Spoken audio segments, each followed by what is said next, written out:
Capítulo 5. La historia natural de la moral. El sentimiento moral en Europa en la actualidad es quizás tan sutil, tardío, diverso, sensible y refinado, como la ciencia de la moral que le corresponde es reciente, incipiente, torpe y de dedos toscos. Un contraste interesante que a veces se encarna y se hace evidente en la persona misma de un moralista. De hecho, la expresión ciencia de la moral es, con respecto a lo que designa, demasiado presuntuosa y contraria al buen gusto, que siempre es un anticipo de expresiones más modestas. Uno debería reconocer con la mayor honestidad que es todavía necesario aquí por mucho tiempo, que es lo único apropiado para el presente, a saber, la recolección de material, el estudio exhaustivo y la clasificación de un inmenso dominio de delicados sentimientos de valor y distinciones de valor que viven, crecen, se propagan y perecen, y quizás intentos de dar una idea clara de las formas recurrentes y más comunes de estas cristalizaciones vivas, como preparación para una teoría de tipos de moralidad. Ciertamente, hasta ahora la gente no ha sido tan modesta. Todos los filósofos, con una seriedad pedante y ridícula, se exigieron a sí mismos algo mucho más elevado, pretencioso y ceremonioso, cuando se ocuparon de la moral como ciencia, querían darle una base a la moralidad, y cada filósofo hasta ahora ha creído haberle dado una base, la moralidad misma, sin embargo, ha sido considerada como algo dado.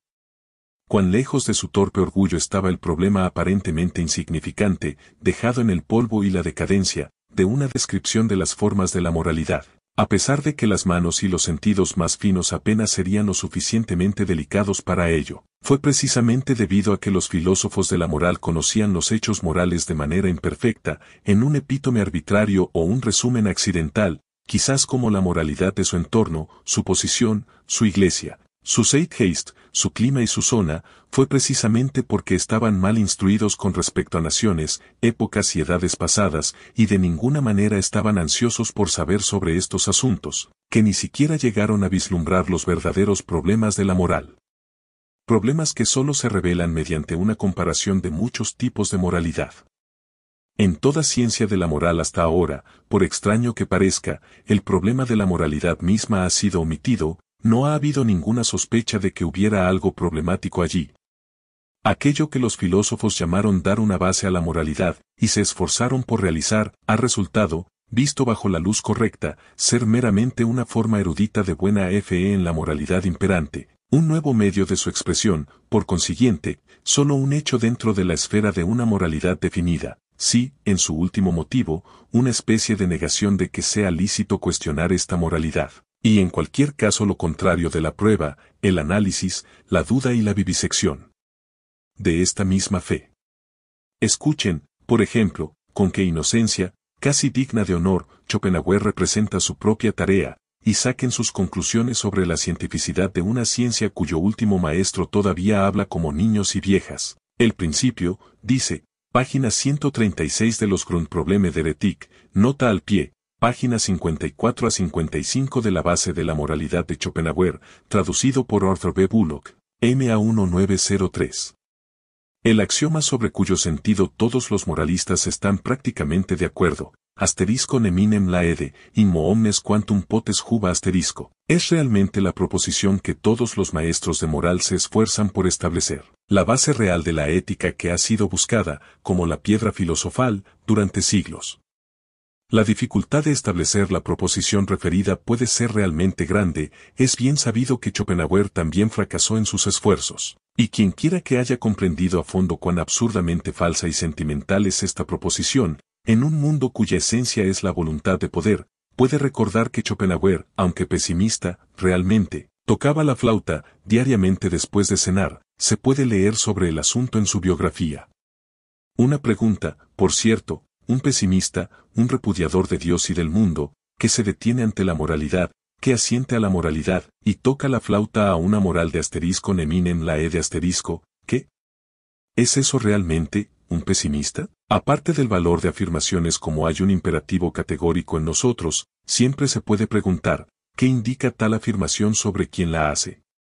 Hay sistemas de moral que buscan justificar a su autor ante los ojos de otras personas, otros sistemas de moral buscan tranquilizarlo y hacerlo sentir satisfecho consigo mismo, con otros sistemas quiere crucificarse y humillarse, Con otros desea vengarse, con otros ocultarse, con otros glorificarse y obtener superioridad y distinción. Este sistema de moral ayuda a su autor a olvidar, aquel sistema lo hace a él, o algo de él, olvidar. A muchos moralistas les gustaría ejercer poder y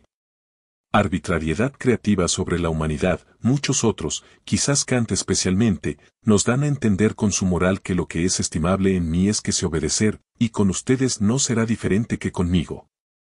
En resumen, los sistemas de moral son solo un lenguaje de señas de las emociones. En contraste con el asterisco lesseador asterisco, todo sistema de moral es una especie de tiranía contra la naturaleza y también contra la razón. Esto, sin embargo, no es una objeción, a menos que uno vuelva a decretar, mediante algún sistema de moral, que todo tipo de tiranía e irracionalidad es ilícito.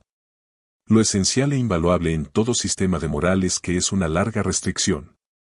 Para entender el estoicismo, o Port Royal, o el puritanismo, uno debería recordar la restricción bajo la cual cada lenguaje ha alcanzado fuerza y libertad, la restricción métrica, la tiranía de la rima y el ritmo. Cuánto esfuerzo se han impuesto los poetas y oradores de cada nación. Sin exceptuar a algunos prosistas de hoy, en cuyo oído habita una conciencia inexorable, por el bien de una locura, como dicen los chapuceros utilitaristas, y con ello se creen sabios, por sumisión a leyes arbitrarias, como dicen los anarquistas, y con ello se imaginan libres, incluso de espíritu libre. El hecho singular, sin embargo, es que todo lo que es de la naturaleza de la libertad, la elegancia, la audacia, la danza y la certeza magistral, que existe o ha existido, ya sea en el pensamiento mismo, o en la administración, o en el hablar y persuadir, en el arte como en la conducta, solo se ha desarrollado por medio de la tiranía de tal ley arbitraria, y con toda seriedad. No es en absoluto improbable que precisamente esto sea naturaleza y natural, y no asterisco laicer ayer asterisco.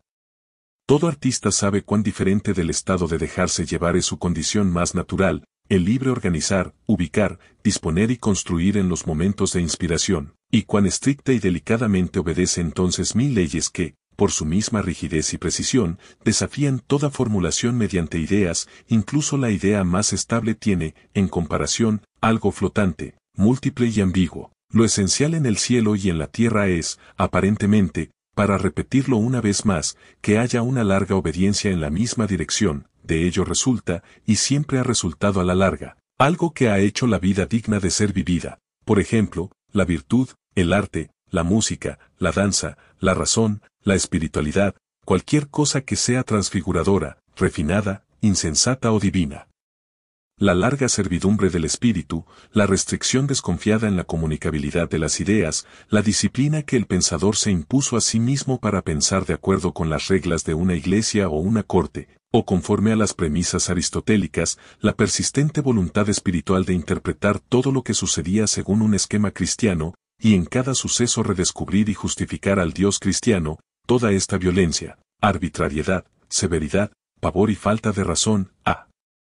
demostrado ser el medio disciplinario por el cual el espíritu europeo ha alcanzado su fuerza, su curiosidad implacable y su sutil movilidad. Concedido también que mucha fuerza y espíritu irrecuperables tuvieron que ser sofocados, asfixiados y estropeados en el proceso, pues aquí, como en todas partes, la naturaleza se muestra tal como es, en toda su extravagante e indiferente magnificencia, que es chocante, pero no obstante noble, que durante siglos los pensadores europeos solo pensaron para probar algo. Hoy en día, por el contrario, desconfiamos de todo pensador que desea probar algo, que siempre se había establecido de antemano cuál sería el resultado de su pensamiento más estricto, como quizás en la astrología asiática de tiempos antiguos, o como todavía lo es en la actualidad en la inocente explicación cristiano-moral de los eventos personales inmediatos para la gloria de Dios o para el bien del alma. Esta tiranía, esta arbitrariedad, esta severa y magnífica estupidez, ha educado el espíritu. La esclavitud, tanto en el sentido más tosco como en el más fino, es aparentemente un medio indispensable incluso de educación y disciplina espiritual. Uno puede ver cada sistema de moral bajo esta luz. Es la naturaleza en la que enseña a odiar el asterisco lesseador asterisco, la excesiva libertad, e implanta la necesidad de horizontes limitados, de deberes inmediatos, enseña el estrechamiento de perspectivas, y así, en cierto sentido, que la estupidez es una condición de vida y desarrollo. Debes obedecer a alguien, y por mucho tiempo, de lo contrario, sufrirás y perderás todo respeto por ti mismo. Esto me parece ser el imperativo moral de la naturaleza, que ciertamente no es categórico, como quería el viejo Kant, y por consiguiente el de lo contrario, ni se dirige al individuo, que le importa la naturaleza al individuo, sino a naciones, razas, épocas y rangos, sobre todo, sin embargo, al animal hombre en general, a la humanidad. Las razas industriosas encuentran muy difícil estar ociosas. Fue una obra maestra del instinto inglés santificar y ensombrecer el domingo hasta tal punto que el inglés inconscientemente anhela de nuevo su semana y su día de trabajo, como una especie de ayuno ingeniosamente ideado e intercalado, como también se encuentra con frecuencia en el mundo antiguo, aunque, como es apropiado en las naciones del sur, no precisamente con respecto al trabajo. Muchos tipos de ayuno son necesarios, y donde quiera que prevalezcan influencias y hábitos poderosos, los legisladores deben asegurarse de que se designen días intercalares, en los cuales tales impulsos sean encadenados y aprendan a tener hambre de nuevo. Vistas desde un punto de vista superior, generaciones y épocas enteras, cuando se muestran infectadas de cualquier fanatismo moral, parecen esos periodos intercalados de restricción y ayuno, durante los cuales un impulso aprende a humillarse y someterse, al mismo tiempo también a purificarse y agudizarse. Ciertas sectas filosóficas admiten igualmente una interpretación similar, por ejemplo, la Estoa, en medio de la cultura helénica, con la atmósfera densa y sobrecargada de olores afrodisíacos. Aquí también hay una pista para la explicación de la paradoja, de por qué fue precisamente en el periodo más cristiano de la historia europea, y en general solo bajo la presión de los sentimientos cristianos, que el impulso sexual se sublimó en amor, o more passion *. Hay algo en la moralidad de Platón que en realidad no le pertenece a Platón, sino que solo aparece en su filosofía, se podría decir, a pesar de él, a saber, el socratismo, para el cual él mismo era demasiado noble. Nadie desea hacerse daño a sí mismo, por lo tanto, todo mal se hace sin saberlo. El hombre malvado se inflige daño a sí mismo, no lo haría, sin embargo, si supiera que el mal es mal. El hombre malvado, por lo tanto, es malvado solo por error. Si uno lo libera del error, necesariamente lo hará bueno. Este modo de razonar sabe a pueblo, que percibe solo las consecuencias desagradables del mal obrar y prácticamente juzga que es estúpido hacer el mal, mientras que aceptan el bien como idéntico a útil y agradable, sin más reflexión. En cuanto a todo sistema de utilitarismo, se puede suponer de inmediato que tiene el mismo origen y seguir el rastro, rara vez se equivocará uno.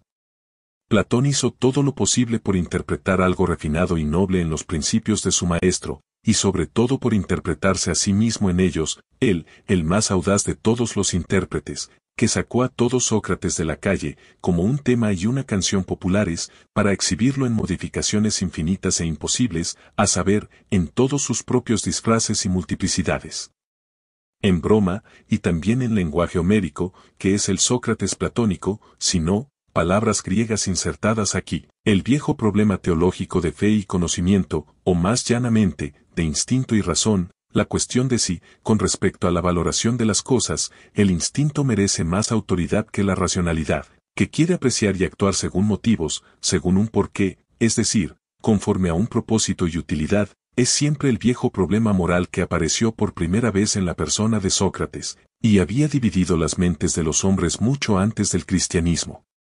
El propio Sócrates, siguiendo, por supuesto, el gusto de su talento, el de un dialéctico sobresaliente, tomó primero el lado de la razón, y, de hecho, ¿qué hizo toda su vida sino reírse de la torpe incapacidad de los nobles atenienses, que eran hombres de instinto, como todos los hombres nobles, y nunca podían dar respuestas satisfactorias sobre los motivos de sus acciones?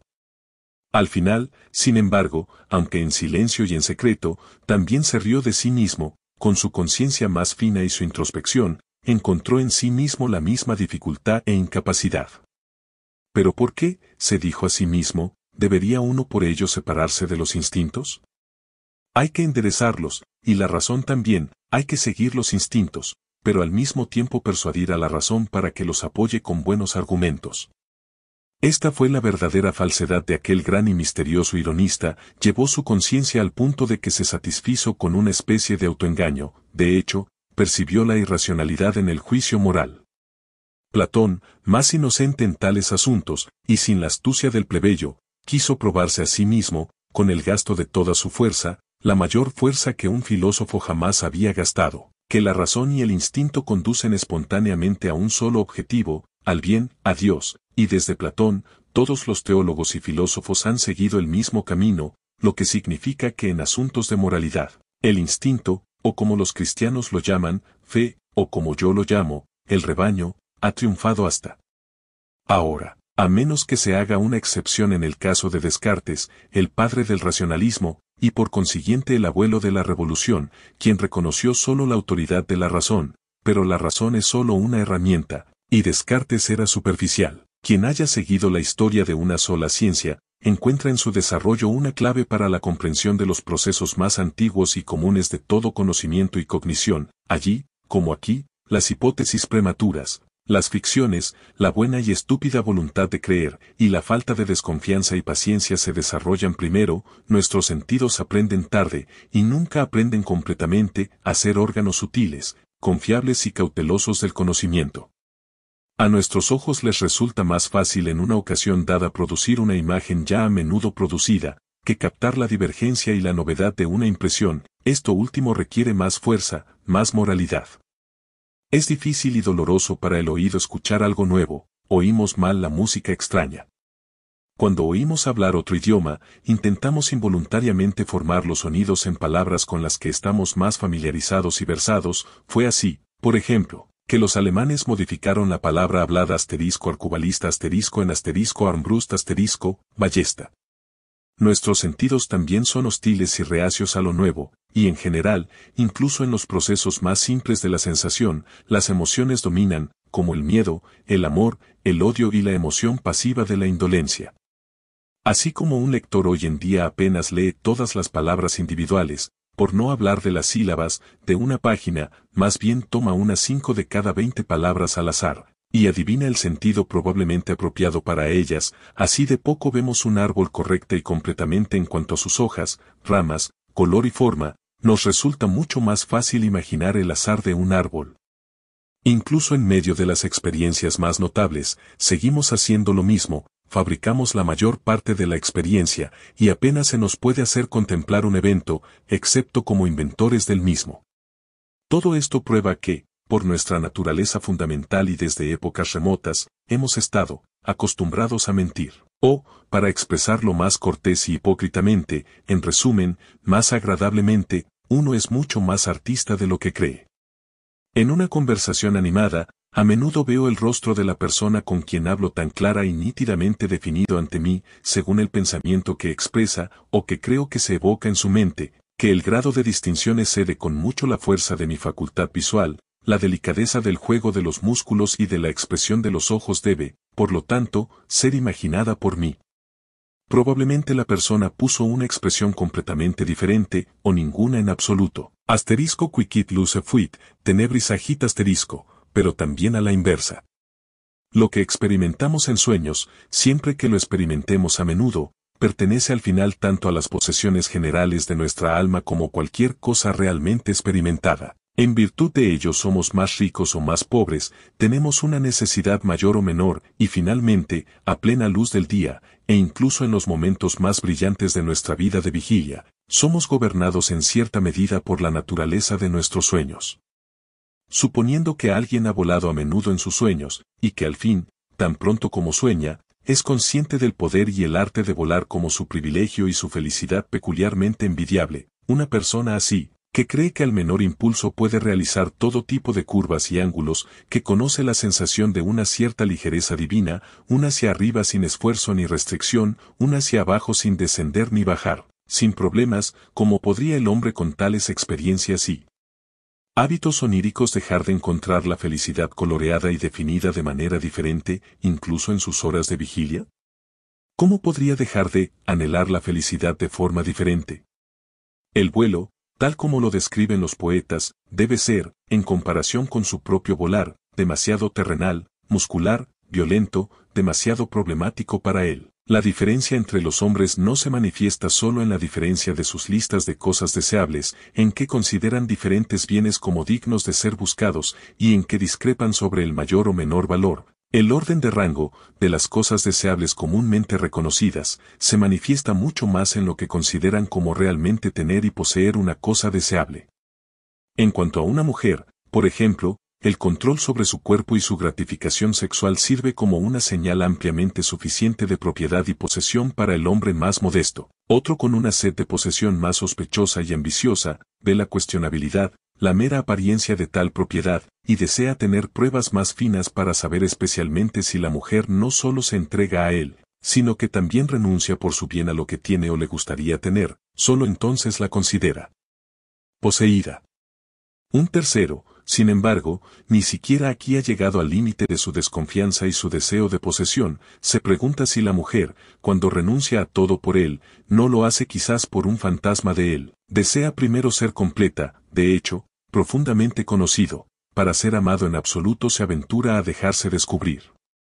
Solo entonces siente a la amada plenamente en su posesión, cuando ella ya no se engaña sobre él, cuando lo ama tanto por su diablura e insaciabilidad oculta, como por su bondad, paciencia y espiritualidad. Un hombre querría poseer una nación, y encuentra todas las artes superiores de Cagliostro y Catalina adecuadas para su propósito.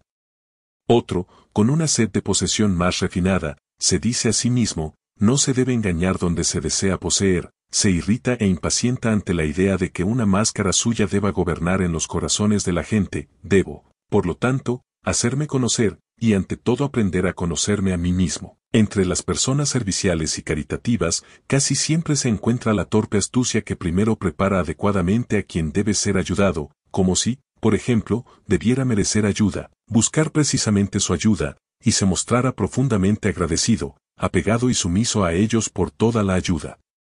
Con estos engreimientos, toman el control del necesitado como una propiedad, así como en general son caritativos y serviciales por un deseo de propiedad. Uno los encuentra celosos cuando son contrariados o adelantados en su caridad.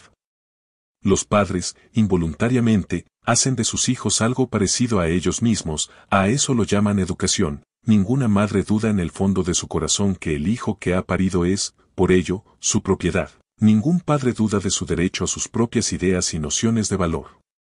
De hecho, en tiempos antiguos los padres consideraban correcto usar su discreción respecto a la vida o muerte del recién nacido, como entre los antiguos germanos.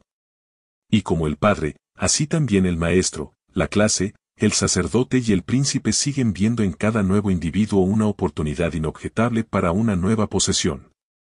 La consecuencia es, los judíos, un pueblo nacido para la esclavitud, como Tácito y todo el mundo antiguo dicen de ellos, el pueblo elegido entre las naciones, como ellos mismos dicen y creen, los judíos realizaron el milagro de la inversión de las valoraciones, por medio de la cual la vida en la tierra obtuvo un nuevo y peligroso encanto durante un par de milenios. Sus profetas fusionaron en uno las expresiones rico, impío, malvado, violento, sensual, y por primera vez acuñaron la palabra mundo como un término de reproche. En esta inversión de las valoraciones, en la que también se incluye el uso de la palabra pobre como sinónimo de santo y amigo, se encuentra la significación del pueblo judío. Es con ellos que comienza la insurrección de los esclavos en la moral. Se ha de inferir que hay innumerables cuerpos oscuros cerca del sol, tales que nunca veremos. Entre nosotros, esto es una alegoría, y el psicólogo de la moral lee toda la escritura estelar meramente como un lenguaje alegórico y simbólico en el que mucho puede quedar inexpresado. La bestia de presa y el hombre de presa, por ejemplo, César Borgia, son fundamentalmente malentendidos, la naturaleza es malentendida, mientras se busque una morbosidad en la constitución de estos, los más sanos de todos los monstruos y crecimientos tropicales, o incluso un infierno innato en ellos, como casi todos los moralistas han hecho hasta ahora. ¿No parece que hay un odio al bosque virgen y a los trópicos entre los moralistas? ¿Y que el hombre tropical debe ser desacreditado a toda costa, ya sea como enfermedad y deterioro de la humanidad, o como su propio infierno y autotortura? ¿Y por qué? ¿A favor de las zonas templadas? ¿A favor de los hombres templados? ¿Los morales? ¿Los mediocres? Esto para el capítulo, la moral como timidez. Todos los sistemas de moral que se dirigen con miras a su felicidad, como se la llama, que son sino sugerencias de comportamiento adaptadas al grado de peligro que los individuos viven de sí mismos, recetas para sus pasiones. Sus propensiones buenas y malas, en la medida en que éstas tienen la voluntad de poder y querrían ser dueñas, pequeñas y grandes conveniencias y elaboraciones, impregnadas del olor rancio de viejos remedios caseros y sabiduría de viejas, todos ellos grotescos y absurdos. En su forma, porque se dirigen a todos, porque generalizan donde la generalización no está autorizada, todos ellos hablando incondicionalmente, y tomándose a sí mismos incondicionalmente. Todos ellos sazonados no solo con un grano de sal, sino más bien soportables solo, y a veces incluso seductores, cuando están demasiado especiados y empiezan a oler peligrosamente, especialmente a el otro mundo. Todo eso es de poco valor si se estima intelectualmente, y está lejos de ser ciencia, mucho menos sabiduría, pero, repetido una vez más, y 3 veces repetido, es conveniencia, conveniencia, conveniencia, mezclada con estupidez, estupidez, estupidez, ya sea la indiferencia y frialdad estatuaria hacia la acalorada locura de las emociones que los estoicos aconsejaron y fomentaron, o el no más reír y no más llorar de Spinoza, la destrucción de las emociones por su análisis y vivisección, que él recomendó tan ingenuamente, o la reducción de las emociones a un término medio inocente en el que puedan ser satisfechas, el aristotelismo de la moral, o incluso la moralidad como el disfrute de las emociones en una atenuación y espiritualización voluntarias mediante el simbolismo del arte, quizás como música, o como amor a Dios, y a la humanidad por amor de Dios, pues en la religión las pasiones son de nuevo emancipadas, siempre que, finalmente, incluso la entrega complaciente y desenfrenada a las emociones, como han enseñado Hafiz y Goethe, el audaz soltar las riendas, la asterisco licentia morum asterisco espiritual y corporal en los casos excepcionales de viejos sabios y borrachos, con quienes ya no tiene mucho peligro. Esto también para el capítulo, la moral como timidez, en la medida en que en todas las épocas, mientras la humanidad ha existido, también han existido rebaños humanos, alianzas familiares, comunidades, tribus, pueblos, estados, iglesias, y siempre un gran número que obedece en proporción al pequeño número que manda, en vista, por lo tanto, del hecho de que la obediencia ha sido lo más practicado y fomentado entre la humanidad hasta ahora. Se puede suponer razonablemente que, en general, la necesidad de ello es ahora innata en cada uno, como una especie de conciencia formal que da la orden debes hacer incondicionalmente algo, abstenerte incondicionalmente de algo, en resumen, debes. Esta necesidad intenta satisfacerse y llenar su forma con un contenido, según su fuerza, impaciencia y avidez, se apodera de inmediato como un apetito omnívoro con poca selección, y acepta lo que le griten al oído todo tipo de comandantes, padres, maestros, leyes, prejuicios de clase u opinión pública. La extraordinaria limitación del desarrollo humano, la vacilación, la prolongación, la frecuente regresión y el giro del mismo, se atribuye al hecho de que el instinto de rebaño de la obediencia se transmite mejor, y a expensas del arte de mandar. Si uno imagina este instinto aumentando en su máxima extensión, los comandantes e individuos independientes finalmente escasearán por completo, o sufrirán internamente de una mala conciencia. Y tendrán que imponerse un engaño a sí mismos en primer lugar para poder mandar como si ellos también solo estuvieran obedeciendo. Esta condición de cosas existe realmente en Europa en la actualidad, la llamo la hipocresía moral de la clase dominante. No conocen otra forma de protegerse de su mala conciencia que desempeñando el papel de ejecutores de órdenes más antiguas y superiores, de predecesores, de la Constitución, de la justicia, de la ley o del propio Dios. O incluso se justifican con máximas de las opiniones actuales del rebaño, como primeros servidores de su pueblo o instrumentos del bien público. Por otro lado, el hombre gregario europeo hoy en día asume un aire como si fuera el único tipo de hombre permisible, glorifica sus cualidades, como el espíritu público, la amabilidad, la deferencia, la laboriosidad, la templanza, la modestia, la indulgencia, la simpatía, en virtud de las cuales es gentil, soportable y útil para el rebaño, como las virtudes peculiarmente humanas. Sin embargo, en los casos en que se cree que el líder y el guía no pueden ser dispensados, hoy en día se intenta una y otra vez reemplazar a los comandantes sumando a hombres gregarios inteligentes. Todas las constituciones representativas, por ejemplo, son de este origen. A pesar de todo, qué bendición, qué liberación de un peso que se vuelve insoportable, es la aparición de un gobernante absoluto para estos europeos gregarios. De este hecho, el efecto de la aparición de Napoleón fue la última gran prueba. La historia de la influencia de Napoleón es casi la historia de la felicidad superior que todo el siglo ha alcanzado en sus individuos y periodos más dignos. El hombre de una época de disolución que mezcla las razas entre sí, que tiene la herencia de una ascendencia diversificada en su cuerpo, es decir, instintos y estándares de valor contrarios, y a menudo no solo contrarios, que luchan entre sí y rara vez están en paz. Un hombre así de cultura tardía y luces rotas, será, en promedio, un hombre débil. Su deseo fundamental es que la guerra que está en él llegue a su fin. La felicidad se le aparece con el carácter de una medicina calmante y un modo de pensamiento, por ejemplo, epicúreo o cristiano. Es sobre todo la felicidad del reposo, de la imperturbabilidad, de la plenitud, de la unidad final. Es el sabbat de sabbats, para usar la expresión del santo retórico, San Agustín, quien fue él mismo un hombre así. Sin embargo, si la contrariedad y el conflicto en tales naturalezas operaran como un incentivo y estímulo adicional para la vida, y si, por otro lado, además de sus instintos poderosos e irreconciliables, también han heredado e inculcado en ellos un dominio y una sutileza adecuados para llevar a cabo el conflicto consigo mismos, es decir, la facultad de autocontrol y autoengaño, entonces surgen esos seres maravillosamente incomprensibles e inexplicables, esos hombres enigmáticos, predestinados a conquistar y eludir a otros, cuyos mejores ejemplos son Alcibíades y César, con quienes me gustaría asociar al primero de los europeos según mi gusto, el Hohenstaufen, Federico II, y entre los artistas, quizás Leonardo da Vinci. Aparecen precisamente en los mismos periodos en que ese tipo más débil, con su anhelo de reposo, pasa al frente. Los dos tipos se complementan entre sí y surgen de las mismas causas. Mientras la utilidad que determina las estimaciones morales sea solo la utilidad gregaria, mientras solo se tenga en cuenta la preservación de la comunidad, y lo inmoral se busque precisa y exclusivamente en lo que parece peligroso para el mantenimiento de la comunidad, no puede haber una moralidad del amor al prójimo.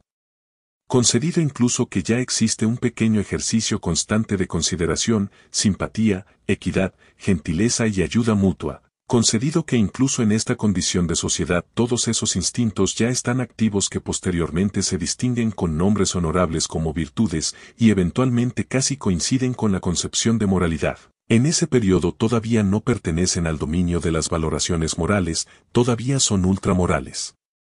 Una acción simpática, por ejemplo, no es llamada ni buena ni mala, ni moral ni inmoral, en el mejor periodo de los romanos, y si fuera elogiada, una especie de desdén resentido es compatible con este elogio. Incluso en el mejor de los casos, directamente la acción simpática se compara con una que contribuye al bienestar del conjunto, al asterisco res publica asterisco.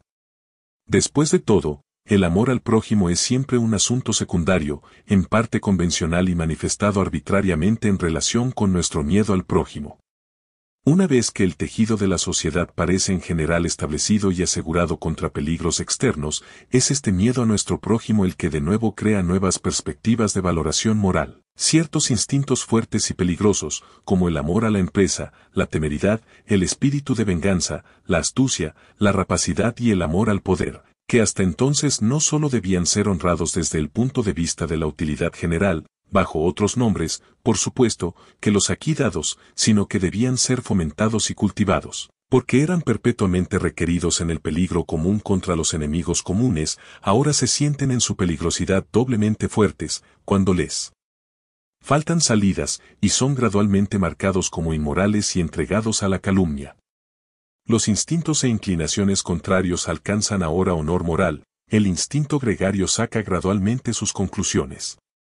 Cuánto o cuán poco peligro para la comunidad o para la igualdad contiene una opinión, una condición, una emoción, una disposición o un talento, esa es ahora la perspectiva moral. Aquí de nuevo el miedo es la madre de la moral. Es por los instintos más elevados y fuertes, cuando estallan apasionadamente y llevan al individuo muy por encima del promedio y del bajo nivel de la conciencia gregaria, que la autoconfianza de la comunidad es destruida, su creencia en sí misma, su espina dorsal, por así decirlo, se rompe. Consecuentemente, estos mismos instintos serán los más estigmatizados y difamados.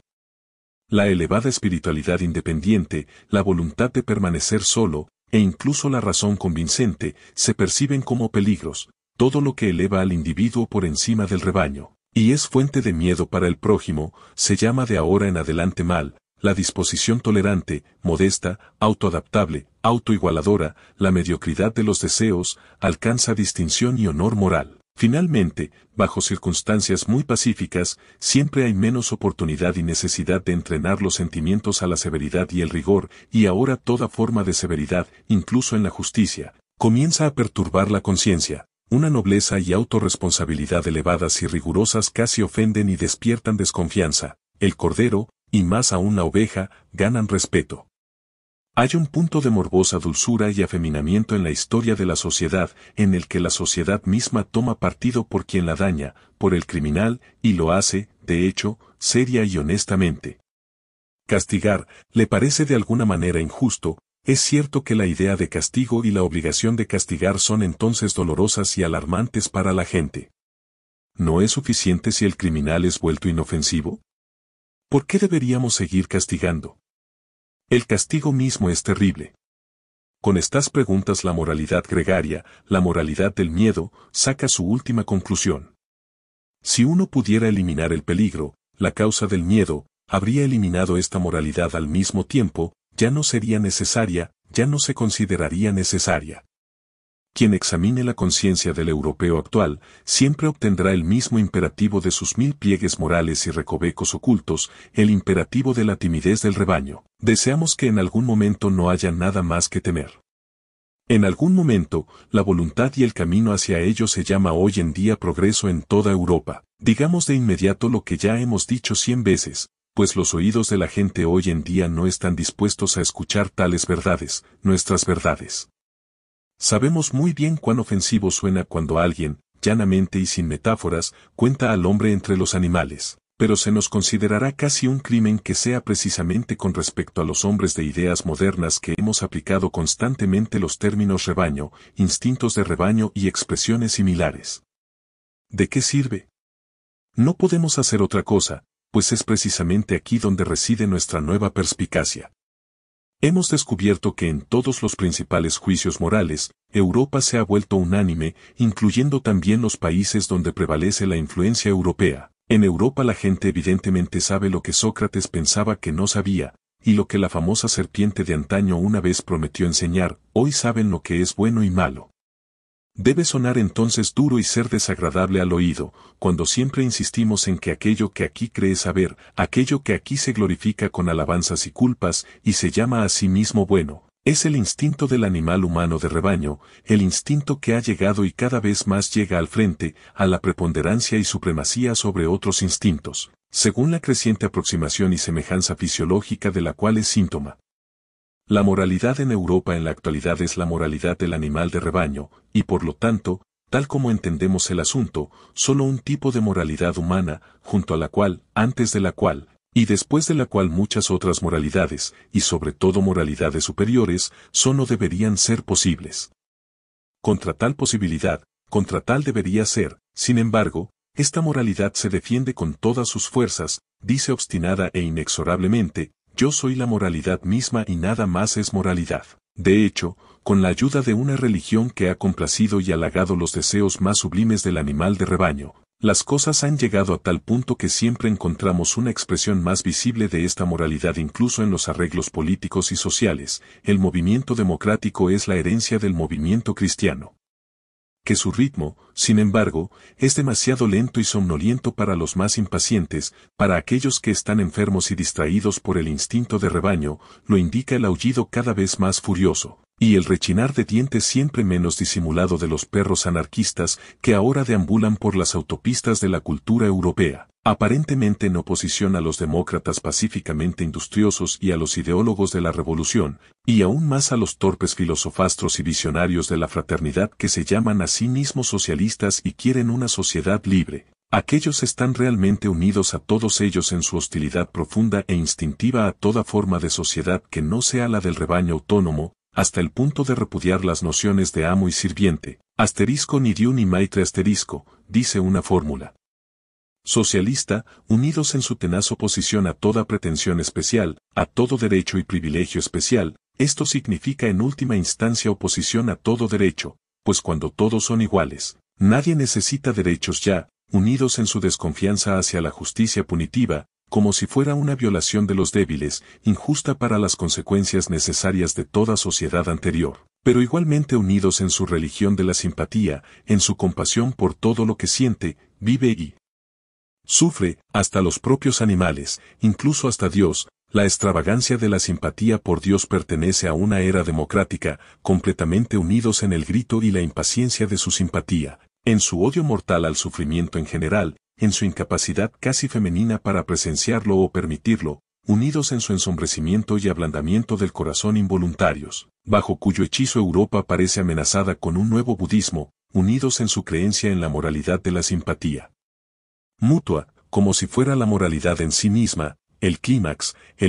alcanzado de la humanidad, la única esperanza del futuro, el consuelo del presente, la gran descarga de todas las obligaciones del pasado, completamente unidos en su creencia en la comunidad como la liberadora, en el rebaño, y por lo tanto en sí mismos. Nosotros, que tenemos una creencia diferente, nosotros, que consideramos el movimiento democrático, no solo como una forma degenerativa de organización política, sino como equivalente a un tipo de hombre degenerado, menguante, que implica su mediocridad y depreciación, ¿dónde tenemos nosotros que fijar nuestras esperanzas? En nuevos filósofos no hay otra alternativa, en mentes lo suficientemente fuertes y originales para iniciar estimaciones de valor opuestas, para transvalorar e invertir valoraciones eternas, en precursores, en hombres del futuro, que en el presente fijarán las restricciones y atarán los nudos que obligarán a milenios a tomar nuevos caminos. Enseñar al hombre el futuro de la humanidad como su voluntad, como dependiente de la voluntad humana, y preparar vastas empresas arriesgadas e intentos colectivos en la crianza y educación, para así poner fin al espantoso reinado de la locura y el azar que hasta ahora se ha llamado historia. La locura del mayor número es solo su última forma. Para ese propósito se necesitará en algún momento un nuevo tipo de filósofo y comandante, ante cuya sola idea todo lo que ha existido en cuanto a seres ocultos, terribles y benévolos podría parecer pálido y empequeñecido. La imagen de tales líderes se cierne ante nuestros ojos. ¿Me es lícito decirlo en voz alta, ustedes, espíritus libres? Las condiciones que uno tendría que crear en parte y en parte utilizar para su génesis, los métodos y pruebas presuntivos en virtud de los cuales un alma debería crecer hasta tal elevación y poder como para sentir una restricción a estas tareas, una transvaloración de valores, bajo la nueva presión y martillo de la cual una conciencia debería ser acerada y un corazón transformado en bronce, para soportar el peso de tal responsabilidad, y por otro lado la necesidad de tales líderes, el terrible peligro de que pudieran faltar, o fracasar y degenerar. Estas son nuestras verdaderas ansiedades y sombras, bien lo saben ustedes, espíritus libres. Estos son los pesados pensamientos lejanos y las tormentas que barren el cielo de nuestra vida. Pocos dolores son tan graves como haber visto, adivinado o experimentado como un hombre excepcional se ha extraviado y deteriorado, pero quien tiene la rara visión del peligro universal de que el propio hombre se deteriore, quien como nosotros ha reconocido la extraordinaria casualidad que hasta ahora ha jugado su partida con respecto al futuro de la humanidad, una partida en la que ni la mano, ni siquiera un dedo de Dios ha participado. Quien adivina el destino que se oculta bajo la idiota despreocupación y la ciega confianza de las ideas modernas, y aún más bajo el conjunto de la moralidad cristiano-europea, sufre de una angustia con la que ninguna otra puede compararse. Él ve de un vistazo todo lo que aún podría hacerse del hombre mediante una acumulación y aumento favorables de las potencias y disposiciones humanas. Sabe con todo el conocimiento de su convicción cuán inagotado está todavía el hombre para las mayores posibilidades, y cuán a menudo en el pasado el tipo humano se ha encontrado ante decisiones misteriosas y nuevos caminos. Sabe aún mejor por sus recuerdos más dolorosos sobre qué miserables obstáculos los desarrollos prometedores del más alto rango se han desmoronado, derrumbado, hundido y vuelto despreciables hasta ahora. La degeneración universal de la humanidad al nivel del hombre del futuro, tal como lo idealizan los tontos y superficiales socialistas, esta degeneración y empequeñecimiento del hombre a un animal absolutamente gregario, o como ellos lo llaman, a un hombre de sociedad libre, esta brutalización del hombre en un pigmeo con iguales derechos y pretensiones, es sin duda posible. Quien ha pensado esta posibilidad hasta su última conclusión conoce otra aversión desconocida para el resto de la humanidad y quizás también una nueva misión.